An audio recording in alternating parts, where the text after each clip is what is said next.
Hello বন্ধুরা, সকলে কেমন আছো? আশা করি সকলে ভালো আছো। বেশ, আমিও ভালো আছি। আজকে চলে আসলাম আরও একটা রেসিপি নিয়ে। আর আজকের রেসিপিতে দেখো কি রান্না করছি বলো তো। এগুলো কি? এগুলো হচ্ছে খারকোলের পাতা।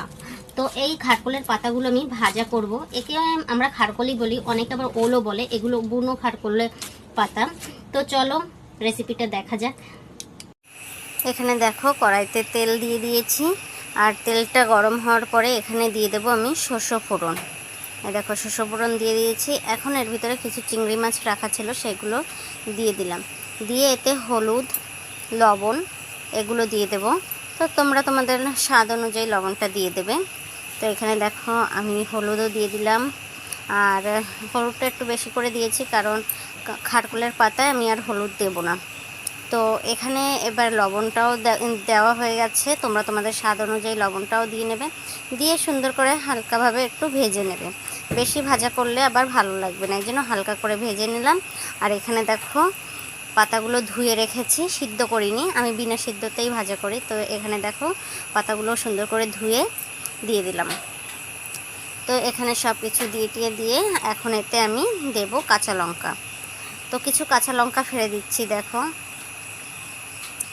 তো কাঁচা লঙ্কা ফেলে দিয়ে এতে এখন আমি একটু রসুন কুটে রেখেছি, সেই রসুনটাও আমি এই পাতাগুলোর উপরে দিয়ে দেব। কারণ রসুন আমি তেলে দিই না, আমি সবসময় শাক, যে কোনো শাক ভাজা করলে আমি রসুনটা শাকের উপরেই দিই।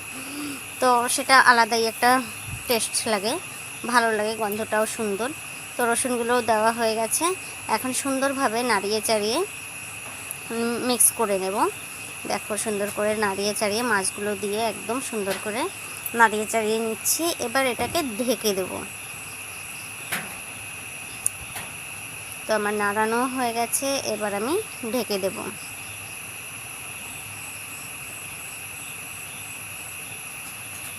তো ঢেকে দেওয়ার পরে কিছু বাসন ছিল, যে পাতাগুলো রেখেছিলাম, সেই বাসনগুলো একটু ধুয়ে নিলাম।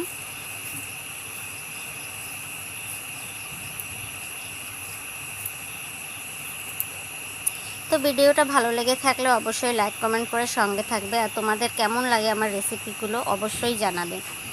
তো এখন দেখো ভাজাটা আমি উল্টে নিলাম। এবার দেখো কত জল বেরিয়েছে। এত জল ঝরানোর পরেও জল বেরিয়েছে। আর খারকোলের ডাগা থেকে একটু জল বেরোয় এরকমভাবে।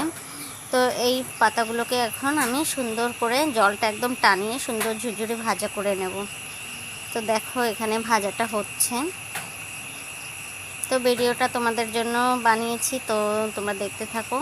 আর ভালো লেগে থাকলে লাইক কমেন্ট করে সঙ্গে থেকো। দেখো কত জল বেরিয়েছে। আবার